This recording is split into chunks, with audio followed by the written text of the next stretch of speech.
Makanya refleks. Kenapa ketika kepala bayi lahir terjadi putaran paksi Luar. Karena kepala itu dia akan menyesuaikan dengan sumbu punggung. Jadi bayi itu di dalam miring. Ya, ketika lahir, ya kan? Kayak ibu tunggu putaran paksi kan? Dia putar paksi. Kepalanya akan menyesuaikan dengan sumbu punggung. Pada distosia bahu itu tidak terjadi. Terjadi kegagalan putaran paksi luar. Jadi lehernya terpelintir. Kenapa ini terpelintir? Karena rongganya di sini sempit. Ya, jadi dia nggak ada ruang untuk bergerak balik gitu untuk menyesuaikan ke sumbu punggung. Nah, kalau ini terjadi, apa yang ibu lakukan? Gini nih, tadi kan sempit ya, ini tuh udah sempit gitu, dia nggak bisa gerak. Kecuali kalau ada lilitan ya bu, makanya kan kita kepala lahir cek lilitan, tunggu putaran paksi gitu ya. Kalau dia ada lilitan, ibu lepaskan dulu lilitannya.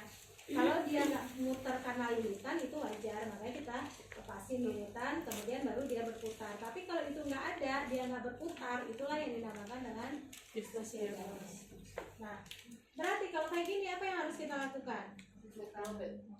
Make robot itu kan manuvernya ya bu, untuk posisi ngangkangnya, karena prinsipnya kita lebarkan jalan lahir ya.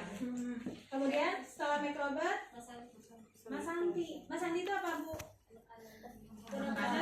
Simpisis. Fundus bukan fundus. Simpisis. Fundus nggak boleh Diapa-apain? Ya bu ya, jangankan distosia ya, ibu bersalin normal nggak boleh dokit, apalagi ini dengan distosia ibu nggak mungkin kit lagi, dorongnya pasti banyak banget ya, bukan dorong sedikit tapi dorongnya banyak gitu ya. Apa yang terjadi kalau ibu dorong? Tambah Jadi terpelintir. ini kan posisinya gini tadi, kalau didorong di fundus yang terjadi adalah fraktur pada bayi, kemudian ruptur di Leher. karena ini paksa ya kan, kemudian fokusnya ikut terdorong keluar ya, akhirnya bisa sobek juga ini si Porsio. terjadi perdarahan, ibunya fraktur, bayinya dua-duanya tidak terselamatkan. Jadi gimana caranya? Berarti kita harus kecilkan bidang yang ngeganjel di sini ya, ibarat saya mau keluar pintu gitu ya bu, pintunya misalnya kecil nih, badan saya gede, saya mau keluar nggak bisa gitu ya. Kalau tadi ibu dorong di fundus, artinya beramai-ramai ibu dorong saya bisa keluar tapi pintunya juga jebol gitu ya, kurang lebih juga begini gitu. Jadi gimana caranya saya biar bisa keluar? Berarti yang harusnya begini, ini saya harus kecilin nih. Iya. Nah kalau gini saya bisa keluar nggak? Bisa. Begitupun dengan ini. Jadi itulah fungsinya tadi tekanan di Simpisis. simpis atau di suprasimpisis. Tekanan di suprapubis atau suprasimpisis itu adalah untuk mengecilkan bidang bahu ini. Ini kan tadi palanya gini ya, ini miring. Nah tekan itu di sini untuk mengecilkan bidang bahu. Jadi yang tadi bahunya begini jadi tertekuk. Kemudian ketika ini tertekuk, ada nggak bu rongga di sini? Ada. Lakukan tarikan pada kepala. Makanya kita nggak bisa cuma dua tangan tadi. Yang dua tangan udah pasti bidannya narik di kepala. Asisten yang satu lagi nekan tadi di sini. Simpisis. Asisten satu lagi harus pegangin kaki pasiennya agar tetap fleksi. Jadi biar tetap dalam posisi tadi acrobat ya bu ya. Jadi biar tetap terbuka.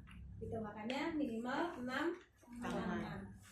Masih butuh orang lagi nggak? Butuh suaminya untuk kasih support ya, untuk tahanan di belakang mungkin gitu. Jadi nggak bisa cuma berdua. Nah itu teknik yang boleh dilakukan oleh bidan ketika melawan persalinan dengan distosia bahu. Kalau mungkin di rumah sakit, ibu yang kerja di rumah sakit siapa bu? Ada nggak yang kerja di rumah sakit? Kalau di rumah sakit mungkin kalau dokter yang nolong tangan masuk ke dalam gitu ya bu, dipatahin plastik pula itu ke dokter. Dia kalau nanti terjadi masalah tinggal masuk ke ruangan yang lain gitu ya. Tapi kalau bu bidan nggak boleh, hanya dengan teknik Masanti tadi.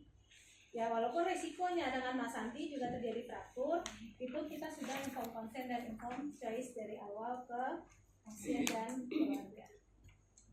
Jadi ya Bu, oke, ada yang mau ditanya dulu nggak sebelum kita